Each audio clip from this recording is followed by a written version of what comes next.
శ్రేష్టమైన ఈ ఉపవాస ప్రార్థన కూడికకు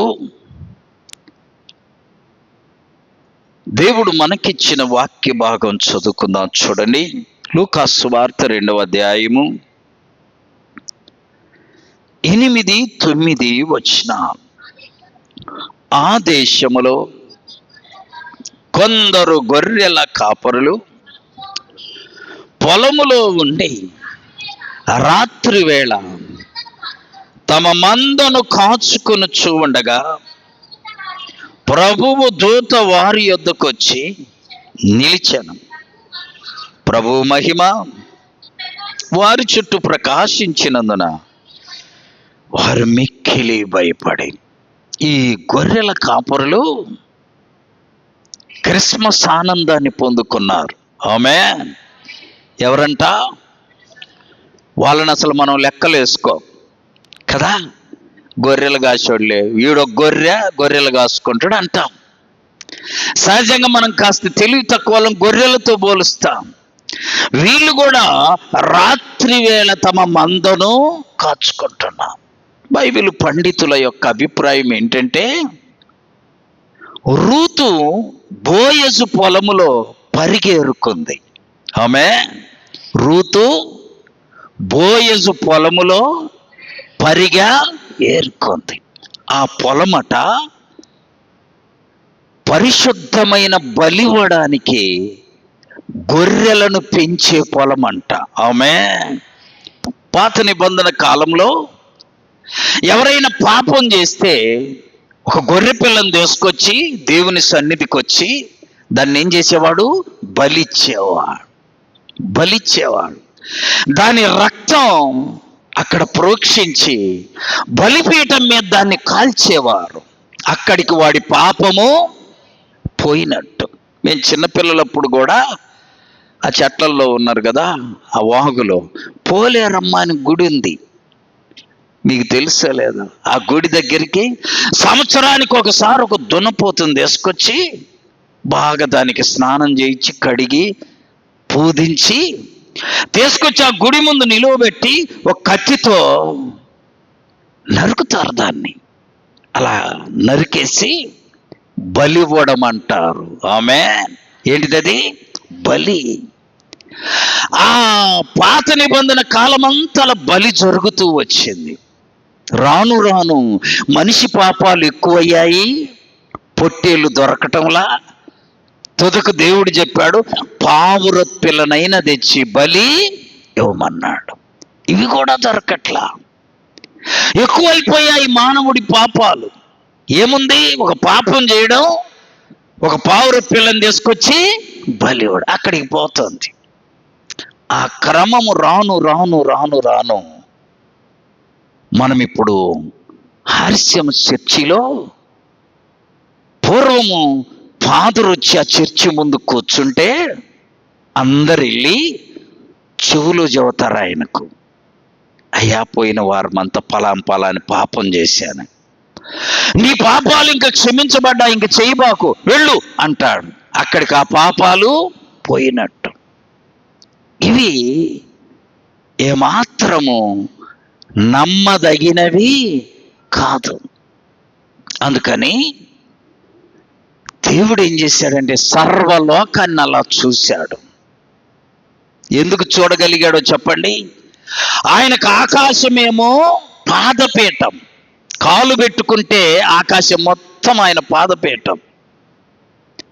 ఆకాశమేమో ఆయన సింహాసనం, భూమి ఏమో ఆయన పాదపీఠం. చూసారా? అంటే భూమి మీద ఆయన ఒక కాలు పెడితే భూమి అంతా సరిపోద్ది. ఆకాశమేమో ఆయన సింహాసనం. అక్కడుండి నరులందరినీ ఏం చేశాడో పరిశీలన చేస్తే ఒక్కడు కూడా పరిశుద్ధుడు లేడంట. లేడు. దేవుడు ఆకాశమందుండి నరులను, చదవండి ఆ మాట, 53వ కీర్తనలో ఉంది, అలాగే 14వ కీర్తనలో ఉంది. 2-3 చరణాలు. వివేకం కలిగి దేవుణ్ణి వెదకువారు కలరేమని దేవుడు ఆకాశము నుండి నరులందరినీ పరిశీలన చేస్తే వారందరూ దారి తొలగి తప్పిపోయారంట. ఇప్పుడు పాపం పోవాలంటే పరిశుద్ధిని రక్తం చిందించబడాలి. చూశాం కదా, పౌర పిల్లలు, గొర్రె పిల్లలు, మేక పిల్లలు వీటితో బలిచ్చేవారు. అలా లోకములో ఉన్న వారందరి పాపం తీసేయాలంటే పరిశుద్ధిని రక్తం కావలసి వచ్చింది. దేవుడే యేసుక్రీస్తు అనే పేరుతో ఈ లోకానికి వచ్చి, ఇప్పుడు చూడండి వాక్యములు యోహాను సువార్త 1వ అధ్యాయం 29వ వచనములోను 36వ వచనములోను వ్రాయబడింది, ఇదిగో లోక పాపములను మోసుకొని పోవు దేవుని గొర్రెపిల్ల. అంటే ఆయన పరిశుద్ధమైన గొర్రెపిల్ల. ఆ పరిశుద్ధమైన గొర్రెపిల్ల సిలువలో మన కొరకు బలి అయ్యాడు. ఆయన పరిశుద్ధ రక్తం సర్వ మానవాళి పాపమును కడిగి పవిత్ర పరుస్తుంది. ఆ ప్రియ ప్రభు యొక్క పరిశుద్ధ రక్తాన్ని ఆ రీతిగా మన కొరకు చిందిస్తే, ఈ గొర్రెల కాపరులు రాత్రి వేళ తమ మందను ఏం చేస్తున్నారు? కాచుకొనుచున్నారు. ఎక్కడా? బలి ఇవ్వడానికి పరిశుద్ధమైన బోయజు పొలములో ఈ గొర్రె పిల్లలను కాచుకుంటూ ఉంటే దేవుని దూత వారి దగ్గరికి పోయింది. ఆమేన్. ఇప్పుడు చెప్పండి, ఆ ఊర్లో గొర్రెల కాపర్ల కంటే తెలివి కల్లోళ్ళు ఉంటారా? ఉండరా? ఉంటారు. జ్ఞానవంతులు ఉంటారు, తెలివి కలిగిన వాళ్ళు ఉంటారు, బలవంతులు ఉంటారు, ధనవంతులు కూడా ఉంటారు. వాళ్ళందరూ ఏం చేస్తుంటారు? టయాన మధ్యరాత్రమా నిద్రపోతారు. మరి వీళ్ళు నిద్రపోలా. ఈ ఆల్ నైట్ ఫాస్టింగ్ ప్రేయర్లో ఉన్న మర్మం ఏంటంటే, అందరూ ఈ సమయంలో చెప్పాలి, ఏం చేస్తుంటారు? గుర్రక పెట్టి, మరి మామూలుగా కూడా కదా. ఎట్లా? మరి మనము ప్రభు దగ్గర ఉన్నాం. చప్పట్లు కొట్టి ప్రభును మహింపరచాలి. ఎవరైతే మెలకువతో ఉంటారో వాళ్ళ దగ్గరికి దేవుని దూత వస్తుంది. దేవుని దూత. గొర్రెల కాపరులు గొర్రెలను కాసుకుంటూ పొలంలో ఉంటే వాళ్ళ దగ్గరికి దేవుని దూత చెప్పాలి వచ్చింది. ఆ సమయంలో ఇంకా చాలా మంది ఏమేమో చేస్తారు, వాళ్ళ దగ్గరికి వెళ్ళాలా. నిద్రపోయేవాళ్ళు అమ్మా రకరకాలు. వీళ్ళు గొర్రెలను కాచుకుంటుంటే దేవుని దూత వచ్చింది. ఈ రాత్రి మన యొద్దకు అట్టి కృప దేవుడు ఇచ్చునుగాక. దేవదూత వచ్చి వాళ్ళకి చెబుతుంది, కాపరులతో, భయపడకుడి, ఇదిగో ప్రజలందరికీ కలుగుబోవు మహా సంతోషకరమైన సువర్తమానము నేను మీకు తెలియజేస్తున్నా. చూసారా, వాళ్ళు అలా మందను కాచుకుంటుంటే దేవదూత వారి యొద్దకు వచ్చారు. ఈ రాత్రి ఒక మంచి మాట చెప్తాను, వినండి, ప్రాముఖ్యమైన మాట. దేవుడు నీకిచ్చిన దానితోనే, నీకున్న దానితోనే నువ్వు నమ్మకంగా పని చేస్తుంటే నీ దగ్గరికి దేవుడు వస్తాడు. చప్పట్లు కొట్టి ప్రభువును మహింపరచు. నువ్వు లేని దాని కొరకు పరిగెత్తితే ఆయన నీ దగ్గరికి రాడు రాడు రాడు. నువ్వు నీకున్న దానిలో చిన్న గుడారం ఉందనుకో, అందులో నువ్వు నీ బిడ్డలు నీ భర్త కూర్చొని ప్రార్థన చేస్తుంటే దేవుని ప్రత్యక్షత మీ యొద్దకు వచ్చింది. అలా గొర్రెల కాపరులకు దేవుని దూత ప్రత్యక్షత. చూడండి, దేవుని యొక్క పరిశుద్ధ గ్రంథములో లూకా సువార్త 2వ అధ్యాయం 9వ వచనం, ప్రభువు దూత వారి యొద్దకు వచ్చి నిలిచింది. ఈ రాత్రి దేవుని దూత మన యొద్దకు వచ్చి నిలుచునుగాక. ఆమేన్. దేవుని సన్నిధి ఇక్కడ ఉంది. దేవుడికి ఎంత ఇష్టమో నా బిడ్డలు నా కొరకు ఈ రాత్రి ఏం చేస్తున్నారు? కాచుకొని ఉన్నారు. నేను కనికరించాలని కనిపెడుతున్నారు. వారి ప్రార్థనలు నేను విని జవాబునివ్వాలని వారు మొరపెడుతున్నారు. దేవునికి ఎంత సంతోషం, ఎంత సంతోషం.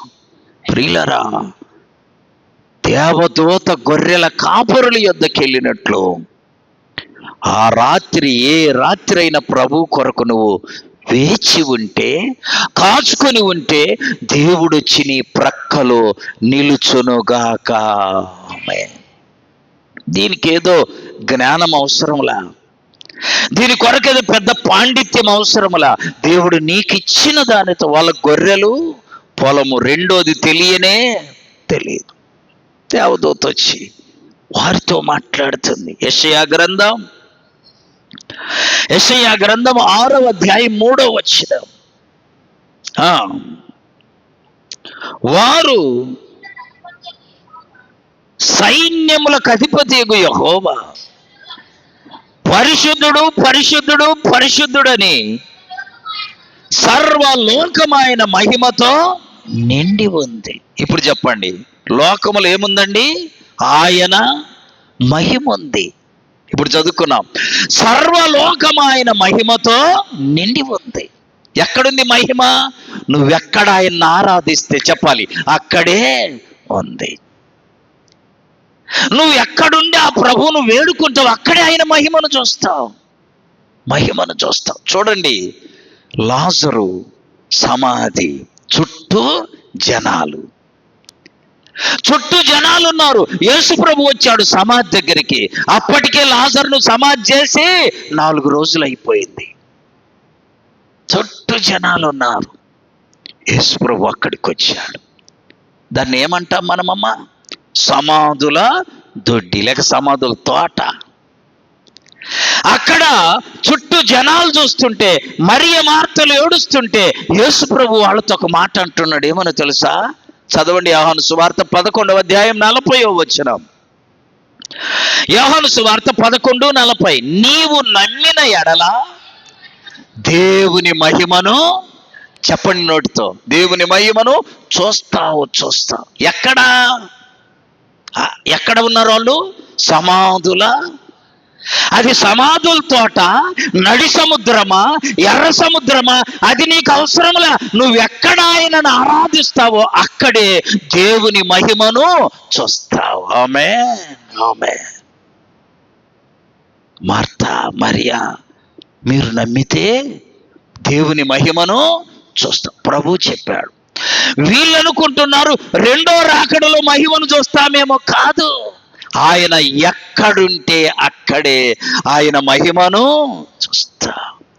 నువ్వు ఎక్కడ కన్నీరు గారుస్తావో అక్కడ ఆయన మహిమను చూస్తావు. ఎక్కడ ఆయనను ఆరాధిస్తావో అక్కడ ఆయన మహిమను, అది సమాధుల తోట కావచ్చు, మా నడి సముద్రము కావచ్చు. నడి సముద్రములో ఫరో సైన్యమంతా ఇశ్రాయేలీయులను తరుముకుంటూ వస్తుంటే, ఇటువైపు వెళదామంటే సముద్రం ఉంది. దేవుడు ఆ సముద్రాన్ని చీల్చి దారిని చెల్లమంటే వెళ్తూ ఉంటే, అక్కడ దేవుని మహిమను చెప్పాలి ఇశ్రాయేలీయులు చూశారమ్మా, చూశారు. ఎలా చూశారో తెలుసా? వీళ్ళు ముందు పరిగెడుతున్నారు, వెనక ఫరో సైన్యం వస్తుంది. వారి యొక్క ఆ రథ చక్రాలన్నీ ఊడి సముద్రములో మునిగిపోయి చప్పట్లు కొట్టి ప్రభును మహిమపరిచారు. దేవుని మహిమను చూశారు. ఆమేన్. ఇక్కడ గొర్రెల కాపురులు ఆయన మహిమను చూశారు. నువ్వు నేను కూడా ఆయన మహిమను చూడగలం. ఎక్కడా? అది మందిరమైనా సరే, నీ ఇళ్ళైనా సరే, సమాధుల తోట అయినా సరే. ఇక హాగరైతే అరణ్యములో ఆయన మహిమను చూసిందండి. ఎక్కడ? అరణ్యం. పేతురు యేసు ప్రభు వారితో పాటు అమ్మా ఓడలో ఉండి నేను కూడా నడుస్తానయ్యా అన్నాడు. యేసు ప్రభు వారు సముద్రం మీద నడుస్తూ వస్తే చూసి, ప్రభువా నేను కూడా నడుస్తా. ఎంత ముచ్చట ప్రభువుకు. నీ బిడ్డ, నీ కుమారుడు కుమార్తె నీ దగ్గరికి వచ్చి నేను కూడా నీ దగ్గర నడుస్తానయ్యా అంటే నీకు ఇష్టమా కాదా? చాలా ఇష్టం. పట్టుకొని మరీ నడిపిస్తాం. యేసు ప్రభువును పేతురు అడగగానే ప్రభు అన్నాడు, రా పేతురు. ఎక్కడది? నడి సముద్రమమ్మా, నువ్వు పెడతావు అడుగు.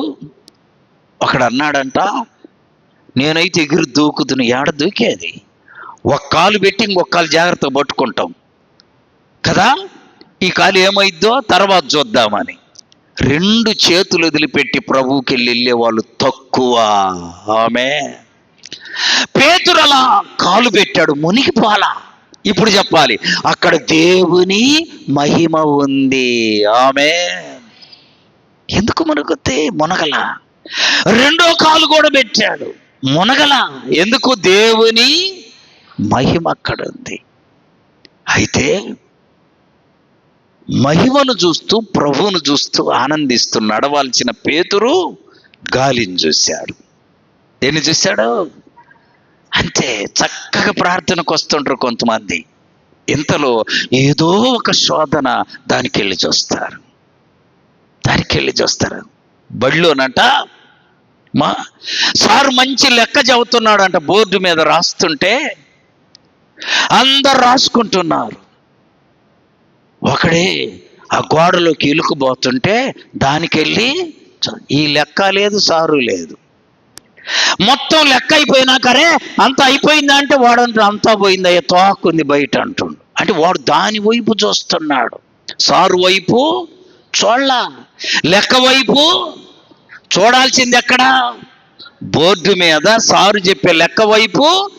కానీ చూడకుండా ఇరుక్కెళ్ళి చూస్తూ ఉండు. అది కొంచెం కొంచెం వెళ్ళగానే అయిపోయిందా, అంతా అయిపోయిందంటే అంత అయిపోవాలయ్యా, తోకుంది బయట అయ్యా అంటుండు. అంటే వాడు ఎలుకను చూస్తున్నాడు. ఈ రోజుల్లో కూడా చాలా మంది దేవుని మహిమను చూడలేకపోతున్నారు. మార్తా, మరియా, నువ్వు నమ్మిన ఎడల చెప్పాలి దేవుని మహిమను. మహిమ ఎక్కడుంది? దేవుడు ఏం చెప్పాడు? సర్వలోకమైన మహిమతో నిండి ఉంది. చెప్పండి నోటితో, సర్వలోకము ఆయన మహిమతో. అది ఎక్కడైనా సరే. మీ అందరినీ నాకు ఆశ, కరుణాపురం అని వరంగల్ దగ్గర ప్రపంచములో కల్లా పెద్ద చర్చి కట్టారు. ఏం చర్చి? ఊరికి పెద్ద చర్చిగా, మనకు కూడా బస్ స్టాండ్లో పెద్ద చర్చి ఉంది. ఆ చర్చిగా ప్రపంచములో కల్లా 105 కోట్లు పెట్టి కట్టారు. అది చూపించాలని ఉంది. మరి ఏమి పక్కన పెదనపాలెం దగ్గర అయితే పోయొద్దాం, అది వరంగల్ అవతల వెళ్ళాలి. మీరందరూ వస్తే నేను తీసుకెళ్ళాలని ఆశ ఉంది.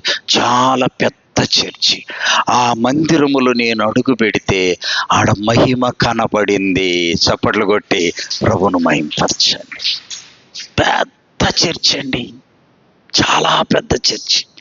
ఎంత ఖర్చు అయిందో తెలుసా? 105 కోట్లు. 5 కోట్లు, 105 కోట్లు పెట్టి కట్టారంట. సరే, అక్కడే ఉందయ్యా, నా ఇల్లు పూరిల్లయ్యా, ఇక్కడ దేవుని మహిమ ఉండదా? సర్వలోకము మర్చిపోకూడదు. సర్వలోకము దేవుని మహిమతో నిండి. అది లాజర్ ఇల్లు అయినా ఒకటే, ధనవంతుడి ఇల్లు అయినా ఒకటే, నడి సముద్రమైన ఒకటే, అరణ్యమైనా ఒకటే. అందుకే నేను పదే చెప్తా, నువ్వు ఉన్న పాటున ఉన్న చోటున ఆ ప్రభువుని ఎడుకో. ఆయన మహిమ నీ యొద్దకు దిగి వచ్చునుగాక. దానికి నువ్వేమో ఖర్చు పెట్టాల్సిన పని లేదు. ఎక్కడెక్కడుందయ్యా ఆయన మహిమ? సర్వలోకము ఆయన మహిమతో. అద్భుతం అండి మాట, అద్భుతం. నువ్వెక్కడైనా సరే బాగా బాధ కలిగి గట్టిగా ప్రభు కాళ్ళు పట్టుకొని నీ కన్నీటితో ఆయనను వేడుకో. నీకు నిద్ర వచ్చిందాకా పని చేయి. నువ్వు సోలిపోయి నిద్రపోతే నా దేవుడు నీ దొద్దకొచ్చునుగాక. చప్పట్లు కొట్టి ప్రభువును మహింపరచ. మనం ఏం చేస్తామంటే ఎక్కువ మంది ఆయన దగ్గర సోలిపోయేది వదిలిపెట్టి ఇంకొకరిని పట్టుకొని చెప్పి చెప్పి చెప్పి నువ్వు సోలిపోతావు, వాడు సోలిపోతాడు, నీ సోది వద్దు పోరా అన్నదాకా చెబుతావు. వాడి దగ్గర చెబితే నీకు మహిమ కనబడనే. ప్రభు దగ్గర చెప్పు, ఆయన నిన్ను వద్దు అని అన్నాడు. ఆమె ఇవాళకి ఇంకా చాలేయ్యా రేపు రా పని అన్నాడు. యాకోబుకు బహు భయం పట్టుకుంది హృదయంలో. మోసం చేసి అన్నని ఆశీర్వాదం తీసుకుపోయాను, మరలా తిరిగిపోతే అన్న ఏం చేస్తాడో అని భయం పట్టుకొని అందరిని పంపించేసి ఒక్కడే ఆ రాత్రి ప్రభువు కాళ్ళు పట్టుకున్నాడు. ఆమె ఎంతసేపు తెలుసా అమ్మా? ఎంతసేపు? తెల్లవారిందాకా. ఆమె తెల్లవారిందాకా. ఆయన భార్యకు తెలియదు ఈ మర్మం, ఇంకో భార్యకు తెలియదు ఈ మర్మం, ఆయనకున్న 13 మంది బిడ్డలకు తెలియదు ఈ మర్మం. తెలిసింది యాకోబుకు మాత్రమే. అది కూడా ఏంటో తెలుసా? నా దేవుణ్ణే బ్రతిమాలుకుందాం, నా దేవుడే నాకు అభయం ఇచ్చిందాక ఆయనను గట్టిగా పట్టుకుందాం. పెనియేలులో పోరాడుతూ ఉన్నాడు. ఆయనకు కూడా నిద్ర రాదా? చెప్పాలి, వచ్చింది. ఆయన మనిషే కదా, బలహీనత ఉండింది కదా, నిద్రపోవాలా? నీకు నాకు ప్రభు మీద పట్టుదల ఉంటే నిద్రాగిపోవును గాక. నిద్ర ఎందుకు వస్తుందండి? నిద్ర తెచ్చేది సైతానుగాడు, తెలుసా? ఎప్పుడైతే యాకోబు రాత్రంతా దేవుడు వేకువచ్చుందయ్యా, తెల్లారుతుందయ్యా, నన్ను వదిలిపెట్టయ్యా అని అంటే, నిన్ను నేను విడువను దేవా, నీవు నన్ను దీవించు వరకు. ఎంత బాగుంది సూత్రం. నేను నిన్ను విడవను ఎప్పటిదాకా, నీవు నన్ను. నువ్వు అడిగావా ఎప్పుడన్నా? ఛాలెంజ్ మరి. ప్రభువుని అడిగి చూడు, ఆయన నిన్ను ఓడిపోనేవాడు. చప్పట్లు కొట్టి ప్రభువును మహిమపరచండి. నన్ను ఓడిపోనేవాళ్ళ ఏ విషయంలోనైనా ప్రభువుని అడగడం, మేలు పొందుకోవడం, ప్రభువుని అడగడం, అద్భుతాలు చూడటం, ప్రభువుని అడగడం, ఆశీర్వాదాలు చూడటం. తెలుసా అండి, మీరందరూ చాలా విషయాలు నా గురించి తెలియదు. ఈ మందిరం ఎక్స్టెన్షన్ చేయడానికి ఒక అద్భుతం ఏంటో తెలుసమ్మా? 8 లక్షలు అయ్యాయి. ఎంత? 8 లక్షలు. నేను సహజంగా దేవుణ్ణి తప్ప మనిషిని అడగను. ఆమె నాకు మొదటి నుంచి ఉన్న అలవాటు అది. ఈలోపు ఒకరోజు మార్కాపూర్లో ఒక పెద్ద అధికారి ఇల్లు ఓపెనింగ్ అయితే పిలిస్తే నేను వెళ్ళాను, వాక్యం చెప్పాను. ఒక పెద్ద ఆయన వచ్చి షేక్ హ్యాండ్ ఇచ్చి నాతో అన్నాడు, అయ్యా ఏ ఊరు సార్ మీది? నేను జీవితంలో ఎప్పుడు వినలి ఈ వాక్యం అని. మీదే ఊరంటే దొనకొండలో పెట్రోల్ బంకులు వేస్తున్నాను, నువ్వు అర్జెంటుకి వెళ్ళి నీకు పొలం ఉంటే అప్లై చేసుకున్నాడు. చూసారా, నాకు పొలం ఉందయ్యా అని వచ్చాను, అప్లై చేశాను. 31వ తారీఖు మన బాలయ్య మాస్టర్ కొడుకుది పెళ్ళి కదండి, నరసరావుపేటలో. వాడేమో నువ్వు పెళ్ళికి రావాలరా అంటున్నాడు. 30వ తారీఖు పెళ్ళి, 31న బెంగళూరు 10ంటికి లాటరీ తెస్తావు, నువ్వు రమ్మని నాకు మెసేజ్. పెళ్ళి చూసుకున్నా, 5ంటికి ఇంటికి వచ్చా, తయారయ్యా, 6ంటికి మార్కాపూర్ వెళ్ళా. పడుకొని వెళ్ళే బస్సులు ఉన్నాయి, ఆ బస్సులు బుక్ చేసుకున్న ఉదయానికల్లా బెంగళూరులో దిగా. అక్కడికి వెళ్ళి ఆ 9 గంటలకు ఆఫీస్కి వెళ్ళా. 15 మంది పెట్టారు ఆ పెట్రోల్ బంకుల కోసం. పెడితే 15 మంది 4 జడ్జీలు కలిసి ఆ స్లిప్పులు వేసి ఒక స్లిప్పు తీయగానే జొన్నలగడ్డ జయరావు. చప్పట్లు కొట్టి ప్రభువును మహిమపరచాలి. ఎవరిని అడిగా నేను? చెప్పాలి. 8 లక్షలు పెడితే అట్టా చింతించాల నాకు తెలుసు. వడ్డీతో సహా ఇచ్చే దేవుడు మన దేవుడు. ఆమె ఇక వెళ్ళి అది అక్కడ నా పేరు వచ్చింది. చప్పట్లు కొట్టారు అందరూ. బయటికి రాగానే ఇంకా తగులుకురు, మాకీ సార్ ఇస్తాగానే, ఇక్కడ కాదు మా ఇంటికి రమ్మన్నా. నేను వచ్చేసా. వాళ్ళల్లో ఒకటి వెంటబడి వచ్చా. నేను అడగల, వాడే నేను 8 లక్షలు ఇస్తా సార్, నాకు ఇచ్చేయమన్నాడు. చప్పట్లు కొట్టి ప్రభువును మహిమపరచు. ఇక్కడ కొంతమంది అంటారు పెట్రోల్ బంకు పెట్టు, పెట్రోల్ బంక్ పెట్టు. ఈ పెట్రోల్ బంక్ వదిలిపెట్టి ఆ పెట్రోల్ బంక్ జోలికి పోకూడదు. ఆమె మనకెందుకు, మనకి ఇది ఉంది, ఈ బంక్ ఉందిగా. ఎంత జోడితే చెప్పాలి అంత ఆయిల్ వస్తుంది, ఎంత ప్రయత్నం చేస్తే అంత ఆయిల్ వచ్చింది. ఈ పెట్రోల్ బంక్ వదిలి అది పెడితే బాబాయ్ నా బండికి కొట్టి పెట్రోల్ రేపిస్తానట, వాడు ఇయ్యడు. నేను తీసుకొని ఈ అప్పులు ఎక్కువైపోయి మోపైపోయి తల బొప్పి కట్టేది. దాని జోలు వద్దని దేవుడు ఈ పెట్రోల్ బంకే మనకు అవసరం. అంతేనా కాదా? ఇప్పుడు మీరు అందరు వస్తారు, పిచ్చమ్మతుంది మా పీటర్కు ఆయిల్ కొట్టి మామంటే నేనేమంటా, కొట్టి అని అనలేను కదా, అనలే. ఇదంతా సరుకు అయిపోయే పని కాదు ఇది. ఆ పెట్రోల్ బంక్ ఎందుకు మనకు? ఈ పెట్రోలు మన డబ్బులు మనకు భద్రంగా ఇచ్చేశారు వాళ్ళు. ఆమె దేవుని మహిమను చూశాను. ఆమె ఎక్కడ చూశానమ్మా? నా అవసరతలో ప్రార్థన చేస్తే దేవుని మహిమను మనుషుల దగ్గరతో గొర్రెల కాపలోళ్ళు, వాళ్ళకేం తెలియదు పాపం. వాళ్ళకేం కనపడింది? దేవుని చెప్పాలి మహిమ కనపడింది. వాళ్ళకు మహిమను అనుగ్రహించిన దేవుడు నీకు కూడా మహిమనిస్తాడు. అయితే నువ్వు అడిగేది లేదు. కొంతమంది చూడు ట్రైన్ ఎక్కగానే మొదలు పెడతారు. మా పెద్ద కోడలు మంచిది కదా, మా చిన్న కోడలు గుంటూరు దాకా చెప్పి బాటిల్ నీళ్ళు తాగుద్ది. ఉపయోగమా? గుంటూరు రంగన ఆమె దిగి అటుపోద్ది, ఏమి దిగి ఏం లాభం? నీ ఇద్దరి కోడలని యేసయ్య పాదాల దగ్గర పెట్టు, నీ కుటుంబం రెండో పరలోకమైపోవును గాక. అది చెయ్యం మనం, అది చేయం. గొర్రెల కాపరులు దేవుని మహిమను చూసి చూడండి. దేవుని యొక్క పరిశుద్ధ గ్రంథములో లూకాసు వార్త 2వ అధ్యాయం 10వ వచనం. లూకాసు వార్త 2:10. అయితే ఆ దూత భయపడకుడి, ఇదిగో ప్రజలందరికీ కలుగబోవు మహా సంతోషకరమైన వార్త. ఆమేన్. ఏ సంతోషం? మహా సంతోషం అని లేకపోతారు. ఏ సంతోషం? మహా సంతోషం నీ ఇంటికి వచ్చింది, నీ దగ్గరికి వచ్చింది, నువ్వు ఎక్కడుంటే అక్కడికి వచ్చింది. మహా సంతోషం చూస్తున్నారు గొర్రెల కాపరులు. వాక్యములో చూడండి ప్రియులరా, 2వ అధ్యాయం లూకాసు వార్త 15వ వచనం. ఆ దూతలు వారి యొద్ద నుండి పరలోకమునకు వెళ్ళిన తర్వాత ఆ గొర్రెల కాపరులు జరిగిన ఈ కార్యమును ప్రభు మనకు తెలియజేయించి ఉన్నాడని మనము బెత్లెహేము వరకు వెళ్ళి చూద్దాం రండని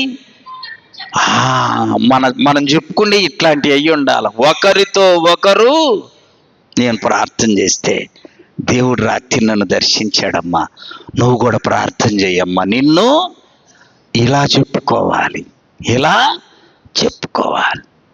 లోక సంబంధమైనవి కాదు. వీళ్ళంతా ఒకరితో ఒకరు చెప్పుకున్నారు. మనం వెళ్దాం, బెత్లెహేముకి వెళ్దాం, యేసయ్యను చూద్దాం.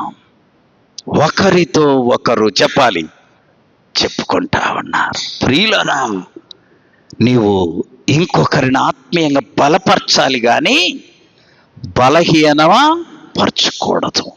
ఆమేన్. బలపరచాలి. దేవుడు మనల్ని బలపరిస్తే మనం ఇంకొకరిని బలపరచాలి. అప్పుడు దేవునికి ఎంతో సంతోషం. ఈ గొర్రెల కాపర్లు చూడండి ఇంకో పని చేశారు. 2వ అధ్యాయం 16వ వచనం.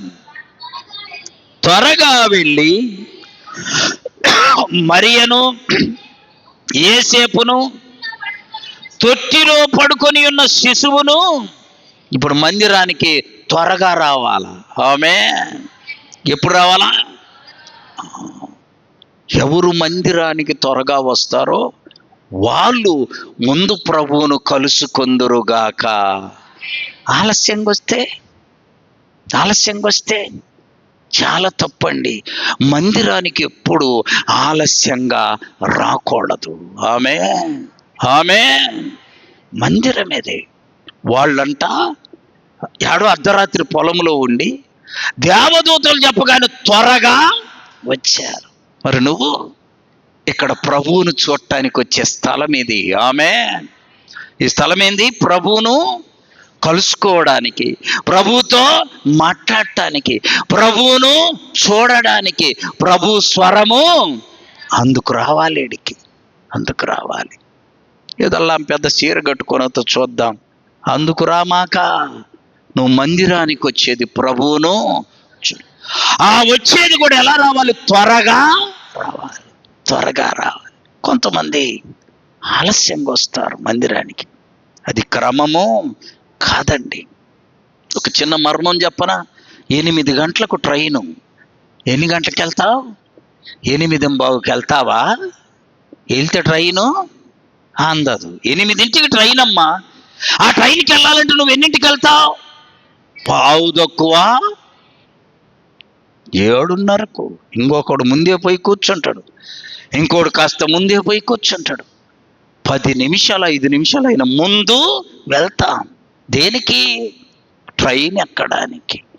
పరలోకం చేరుకునే ఈ ట్రైన్ ఎక్కడానికి కూడా నువ్వు నేను వెనకాల రాకూడదు. ఎప్పుడు రావాలి? ముందు రావాలమ్మా, ముందు రావాలి. ఏదో ఒక ట్రైన్ ఎక్కటానికి ముందు వస్తున్నవే, నిత్యము ప్రభుతో ఉండే ఆ నిత్యత్వములో చేరడానికి నువ్వు ముందుగా రావాలి. లూకాసు వార్తలో చూడండి, ఒక మాట ఉంది. లూకాసు వార్త 21వ అధ్యాయం. అమ్మా, లూకాసు వార్త 22వ అధ్యాయము 21వ అధ్యాయం 37వ వచనం. ఆయన ప్రతి దినం పగలేమో దేవాలయములు బోధ చేస్తున్నాడు, రాత్రేమో కొండలకి వెళ్ళి ప్రార్థన చేస్తాడు. 38వ వచనం. ఎవరెవరు చెప్పాలి? ప్రజలందరూ ఆయన మాటలు వినడానికి దేవాలయానికి ఆయన యొద్దకు ఎప్పుడు వచ్చారో? పెందల కాడ. మరి నువ్వు నేను ఈ క్రమాన్ని ఎప్పుడు తప్పకూడదు. ఆమేన్. పెందల కాడ రావడానికి ప్రయత్నం చేయండి. గొర్రెల కాపర్లు మనకంటే అమ్మా పెందల కాడ వచ్చారు. వాళ్ళు మనలాగా స్ప్రే రాసుకోలే కదా, పౌడరు రాసుకోవాలా. గొర్రెల కాపర్లు వాళ్ళు మనకంటే ముందే త్వరగా యేసయ్య యొద్దకు వచ్చారు. నువ్వు నేను అలా రాగలగాలి. చూడండి, ఇంకొక మాట మనం ధ్యానం చేసుకుందాం. ప్రభువును చూసి హెబ్రీయులకు రాసిన పత్రిక 13వ అధ్యాయం 8వ వచనం. హెబ్రీ 13:8. యేసుక్రీస్తు నిన్న నేడు నిరంతరము. గొర్రెల కాపర్ల దగ్గర ఏం మేలు చేశాడో ఇప్పుడు మనకు కూడా అట్టి మేలు చేస్తాడమ్మా. ఆయన మార్పు లేని దేవుడు, మారని దేవుడవు నీవేనయ్యా, మరుగై ఉండలేదు నీకు యేసయ్యా. మారని దేవుడవు నీవేనయ్యా, మరుగై ఉండలేదు నీకు యేసయ్యా. సుడులైనా సుడిగుండాలైనా వ్యధలైనా వ్యాధి బాధలైనా మరుగై ఉండలేదు నీకు యేసయ్యా, మరుగై ఉండలేదు నీకు యేసయ్యా. మారని దేవుడవు నీవేనయ్యా, మరుగై ఉండలేదు నీకు యేసయ్యా. గొర్రెల కాపరులకు ప్రత్యక్షమైన యేసయ్య మనకు కూడా చెప్తారేమో చూడు, ప్రత్యక్షమవుతాడు. ఆమె గొర్రెల కాపరులకు మహిమను చూపిన దేవుడు మనకు కూడా మహిమను చూపుతాడు. ఆయన మహిమ ఎక్కడుంది? గుళ్ళోనా? కాదు, సర్వలోకము. చెప్పాలి, ఆయన మహిమతో నిండి ఉంది. ఆమె సర్వలోకం ఆయన మహిమతో నిండి. ఎక్కడైనా ఒకరోజు యేసు ప్రభువట మార్గాన పోతున్నాడు, అంటే రోడ్డు మీద పోతా ఉన్నాడు. పోతూ ఉంటే ఒక యవ్వనస్తుడు, అంటే యవ్వన ప్రాయములో ఉన్న ఒక యవ్వనస్తుడు, అతడు మంచి ధనవంతుడు. చూసారా, ఇతని కాడ ఏమేమున్నాయి? యవ్వన ప్రాయం ఉంది, చెప్పాలి, ధనవంతుడు. అంతేకాదు, పెద్ద ఉద్యోగం ఉంది. ఇప్పుడు చెప్పండి, ఏమేమున్నాయి? యవ్వన ప్రాయం ఉంది, వయస్సు ఉంది, ఉద్యోగం ఉంది, ధనం ఉంది. అర్థమైందా? ధనం ఉంది, ఉద్యోగం ఉంది, వయసు కూడా. ఈ మూడు ఉంటే కూడా అసలు ప్రార్థనకే రాడు. అవునా కాదా? ఉద్యోగము అటెండర్ అయితే చాలు, నేను ఆడ కుదరట్లే అంటాడు. ప్రార్థనకు రాలేదు ఏంటంటే నాకు వీలు కాలేదు. వీడి దగ్గర అధికారి, పెద్ద అధికారి, ధనం ఉంది, ఇంకా యవ్వన ప్రాయం. ఆయన మార్గాన వెళుతుంటే నేరుకొచ్చి ఆయన ఎదుట మోకాళ్ళు నాడు చప్పట్లు కొట్టి ప్రభువును మహిమపరచాలి. ఇప్పుడు ఒక్క నిమిషము అతని స్థానంలో మనం ఊహించుకుందాం. మనకు డబ్బుండి, అధికారం ఉండి, వయసులో ఉంటే రోడ్డు మీద మోకరిల్లుతామా? చెప్పాలమ్మా, అసలు ఆడికి రాము. ఏం జరుగుతుంది చూసిరా పోరాని ఇంకొకరిని పంపుతాం కానీ మనం దగ్గరికి కూడా. అతను ఏం చేశాడు? మార్గములో, అంటే రోడ్డు మీద, అంటే దారిలో వచ్చి యేసయ్య ఎదుట మోకరిల్లాడు దేవుని మహిమను చూడటానికి. ఆమేన్. అది దారైనా, అడివైనా, సముద్రమైనా, అమ్మా నువ్వు ప్రభువును వేడుకుంటే నీ కన్నీళ్ళు ఆయన నీ యొద్దకు నడిపిస్తుంది. ఆమేన్. చూడండి, గొర్రెలు కాసుకునే వ్యక్తులు ఎంత మహిమను చూశారు. చూసి ఎవరుకున్నారా? అరే పెద్ద వాళ్ళందరూ ఊర్లో ఉన్నారు, మనకెందుకు లేరా అనుకున్నారా? త్వరగా వెళ్ళి ప్రభువును చూశారు. నువ్వు నేను త్వరగా రా మందిరానికి, ప్రభువును చూస్తావు. ఆమె ఆడ కూర్చోవద్దంటే ఆడే వచ్చి కూర్చుంటారు. ఇంత స్థలం ఉందిగా, ఇదంతా కూర్చోరు. ఆడొచ్చేది అమ్మ పురుషులకు కొంచెం స్థలము, ఆఖరు కూర్చుండే వాళ్ళని చూస్తే అసహ్యం అండి. ముందు కూర్చో, ముందు తిను, ముందు విను, ముందు అనుసరించు, ముందు పొందుకో. ఆమె ఎందుకు ఆఖర, వెనకాల ఎందుకు? ప్రజలందరూ ఆయన మాటలు వినడానికి ఎప్పుడు వస్తారంట? పెందల కడని. ఆమె నా లైఫ్లో నేను చదువుకున్నంత కాలం మొదటి సీటు, మొదటి బెంచి, మొదటంతే. వెనక నాకు ఎరగను. ముందుండు. ప్రభు దగ్గర కూడా అలాగే ఉండాలి. ప్రభు మనకిచ్చేది కూడా అలాగే ఉండునుగాక. ఆమె గొర్రెల కాపరుల వలె ప్రభు యొద్దకు త్వరగా వచ్చుదుముగాక. ఇక అక్కడ రాయబడింది, వాళ్ళు యేసయ్యను చూసి నమస్కారం చేసి సంతోషించారు. ఆమె ప్రభువును చూసి ఏం చేశారు? చాలా సంతోషించారు. అక్కడ ఎవరెవరున్నారు?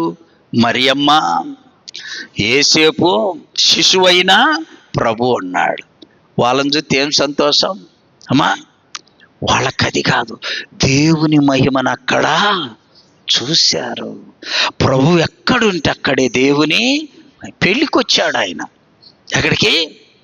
పెళ్ళికి వస్తే మధ్యలో ద్రాక్షారసం అయిపోయింది. అమ్మా కొన్ని యూదుల యొక్క ఆచారం అంట, పెళ్ళైన తర్వాత ఇక ఇంటికి వెళ్ళేటప్పుడు గ్లాసులు తాగినోడికి తాగినంత ద్రాక్షారసం పోయాలంట. ఆమె అంటే అప్పటి అలవాటు అలా ఉంది. ఇప్పుడు మేము చిన్నపిల్లలప్పుడు ఎక్కడైనా భోజనాలు పెడితే సొజ్జ పోసేవాళ్ళు. ఏంటిది అమ్మా? శనగ బ్యాళ్ళు, బియ్య పిండి బెల్లం వేసి బాగా చేసి అవి పోస్తే కమ్మగుండేది. ఇప్పుడుందా? ఇప్పుడని జంతికలు, అమ్మా వానపాములు, వాటిని ఏమంటారు? న్యూడిల్స్. ఏ మిల్సు? ఈ తిండి వచ్చింది కానీ అసలు తిండిపోయింది. మరి పాత నిబంధన కాలం నుండి యూదుల క్రమం ఏంటి? పెళ్ళి అయితే భోజనాలు అయిపోయి నాకు వెళ్ళేటప్పుడు ద్రాక్షారసం పోస్తారు. ఒక పెళ్లికి యేసు ప్రభు వచ్చాడు, ద్రాక్షారసం అయిపోయింది. వాళ్ళు వచ్చి బతిలాడుకుంటే ప్రభు అన్నాడు, నీళ్లతో ఆ బాణలు నింపాడు. దేనితో? ఇక ముంచి తీసుకొని పోతుంటే మంచి ద్రాక్షారసం. దేవుని మహిమ అక్కడ ఉంది. ఆమేన్. పెళ్లి కదయ్యా, కొరత వచ్చింది. అట్లా దేవుని మహిమ అక్కడ ఉంది. యేసయ్య ఎక్కడుంటే అక్కడే దేవుని మహిమ. ఇప్పుడు ఆయన మన ఇంటిలో ఉన్నాడు అనుకో, చెప్పాలి, దేవుని మహిమ మన ఇంటిలో ఉండునుగాక. ఆయన మనతో ఇప్పుడు ఇక్కడ ఉన్నాడు అనుకో, ఆయన మహిమ ఇక్కడ ఉండునుగాక. చూడండి, గొర్రెల కాపరులే కానీ చెప్పుకోవడానికి దేవుని మహిమను చూశారు, దేవుని యొద్దకు వచ్చారు, దేవుణ్ణి చూసి సంతోషించారు, దేవుని దూతను కన్నులారా చూశాడు. అది గొర్రెల కాపరుల క్రిస్మస్. ఆమేన్. ఈ క్రిస్మస్ దినాల్లో మనం అందరము దేవుని మహిమను చూచుదుముగాక. అందరూ మోకరించండి, ప్రార్థన చేసుకుందాం.